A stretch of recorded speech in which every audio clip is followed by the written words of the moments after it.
আজকের ব্লগটা হচ্ছে সম্পূর্ণ উল্টাপাল্টা একটা ব্লগ। আগা নেই, মাথা নেই, গোড়া নেই। মানে কোন জায়গা থেকে যে শুরু করলাম আর কোন জায়গায় গিয়ে যে শেষ করলাম সেটা আপনারা ব্লগটি দেখলেই বুঝতে পারবেন।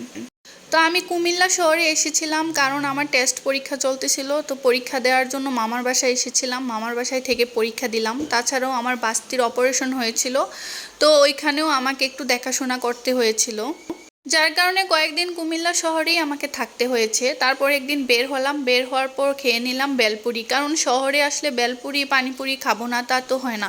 কারণ গ্রামে এই বেলপুরি আর পানিপুরি অ্যাভেলেবেল পাওয়া যায় না। যদিও ফুচকা সব জায়গায় অ্যাভেলেবেল, কিন্তু বেলপুরি আর পানিপুরি কিন্তু সহজে পাওয়া যায় না।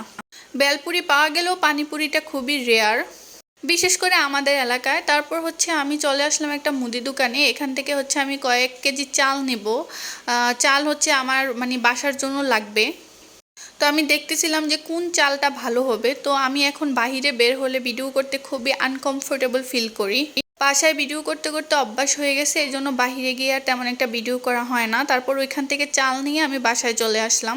আর এটা হচ্ছে পরের দিনের ভিডিও। পরের দিন হচ্ছে মেরা পিঠা হচ্ছে আমি তাওয়ায় টেলে দেন হচ্ছে ব্রেকফাস্ট হিসেবে এটা খেয়ে নিব। আর মেরা পিঠা কার কার পছন্দ অবশ্যই কিন্তু কমেন্ট করে জানাবেন। আমার কিন্তু খুব ভালো লাগে, বিশেষ করে সকালবেলা হচ্ছে তাওয়ায় টেলে খেতে অনেক মজা লাগে। আমার শীতকালে সবচেয়ে পছন্দের পিঠা হচ্ছে মেরা পিঠা, আর হচ্ছে ওইটাকে কি পিঠা যে বলে, চিতুই পিঠা। মেরা পিঠা আর চিতুই পিঠা হচ্ছে আমার সবচেয়ে পছন্দের পিঠা। ভাপা পিঠাও আমি খাই, কিন্তু আমার তেমন একটা ভালো লাগে না। তারপর হচ্ছে এখানে সিমের বিচি দিয়ে দেন হচ্ছে মুরগি দিয়ে কি জানি একটা তরকারি রান্না করা হয়েছিল, তো সেটা দিয়ে হচ্ছে আমি খেয়ে নিচ্ছি।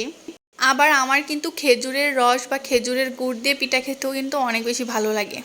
আর এটা হচ্ছে আমাদের বাসার পেছনের যে সবজি বাগানটা, ওইটা যেটা আপনাদের সাথে আমি প্রায় সময় শেয়ার করি। তো ওইখান থেকে হচ্ছে আমার মা এই যে দেখুন লাউয়ের ডোগা না, যে মিষ্টি কুমড়ার ডোগা, যে এগুলা নিয়ে আসছে। এগুলো আমি পছন্দ করি না এবং খাইও না। আর এই যে দেখতে পাচ্ছেন মিষ্টি কুমড়া একদম ফ্রেশ, তারপর হচ্ছে লাউ, তারপর বেগুন, একদম ফ্রেশ সবজি ছিল, মাত্রই গাছ থেকে পেড়ে বাসায় নিয়ে আসলো। ভালোই হয়েছে, আমাদের বাসার পেছনে এই সবজি বাগানটা থেকে আমরা ফ্রেশ সবজি খেতে পারছি। আমাদের যখন ইচ্ছা হয় তখনই ওইখান থেকে কিনে নিয়ে আসতে পারি। আর এই যে দেখুন মিষ্টি কুমড়ার ফুল, এই ফুলগুলা ডিম দিয়ে ভাজি করলে অনেক মজা লাগে, বিশেষ করে গরম ভাতের সাথে। আপনারা কারা কারা এটা খেয়েছেন ডিম দিয়ে ভাজি করে অবশ্যই কিন্তু কমেন্ট করে জানাবেন, এবং কার কার এটা পছন্দ সেটাও কিন্তু কমেন্ট করে জানাবেন।